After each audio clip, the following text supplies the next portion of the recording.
केळीची तर लागवड केलेली आहे आणि त्याच्यामध्ये तणनाशक कोणतं वापरायचं याच्यामध्ये जर कन्फ्युजनमध्ये असाल तर हा व्हिडिओ तुमच्यासाठी. नमस्कार शेतकरी मित्रांनो, मी ऋषिकेश शिरकर. स्वागत आहे तुमचं कृषी विथ ऋषी या यूट्यूब चॅनलमध्ये. शेतकरी मित्रांनो, सध्या जे काय आहे तर ते बरेच शेतकरी जे काय आहेत तर ते केळी लागवडीकडे आपल्याला वळलेले पाहायला मिळतात आणि याच्यामध्ये खूप सारे जे काय शेतकरी आहेत तर ते नवीन असलेले या ठिकाणी पाहायला मिळतात. आणि ज्यावेळेस आपण केळीची लागवड केल्याच्या नंतर काही दिवसांमध्ये आपल्याला त्या ठिकाणी तण आलेलं पाहायला मिळतं आणि जे काय तण नियंत्रण करणं आपल्याला त्या ठिकाणी खूप महत्त्वाचं असतं.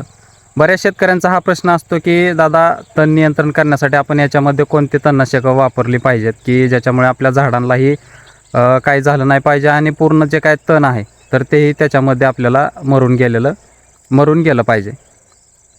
तर शेतकरी मित्रांनो, याच्यामध्ये तणनाशक वापरत असताना 2 तणनाशक आपल्याला त्याच्यामध्ये वापरायचे आहेत. पण हे तणनाशक वापरत असताना आपल्याला एक काळजी घ्यायची आहे की हे तणनाशक जास्त प्रमाणामध्ये जे काय आपलं झाड आहे तर त्या झाडांवरती गेलं नाही पाहिजे. आणि दुसरी गोष्ट म्हणजे झाड हे कमीत कमी 3 महिन्याच्या पुढचं असलं पाहिजे.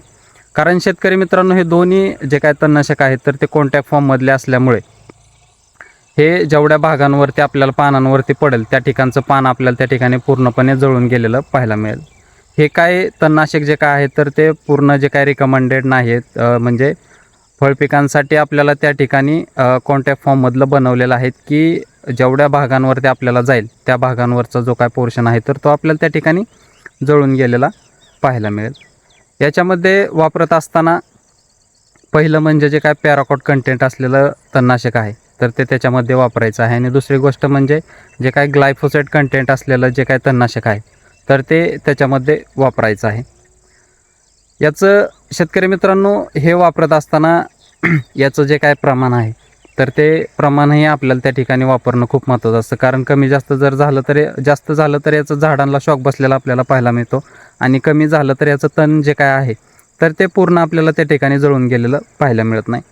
त्यामुळे शेतकरी मित्रांनो, याचं प्रमाण वापरत असताना खूप काळजीपूर्वक आपल्याला वापरायचं आहे. याचं जे काय पॅराकॉट कंटेंट असलेलं जे काय तणनाशक आहे तर ते 100 ml प्रति 15 लिटर पंपासाठी वापरायचं आहे. आणि दुसरं जे काय ग्लायफोसेट कंटेंट असलेलं जे काय तणनाशक आहे तर ते 80 ml प्रति 15 लिटर पंपासाठी वापरण्याचा जो काय दाट स्प्रे आहे तर तो आपल्या त्या ठिकाणी बागांमध्ये आपल्याला त्या ठिकाणी तणांवरती घ्यायचा आहे.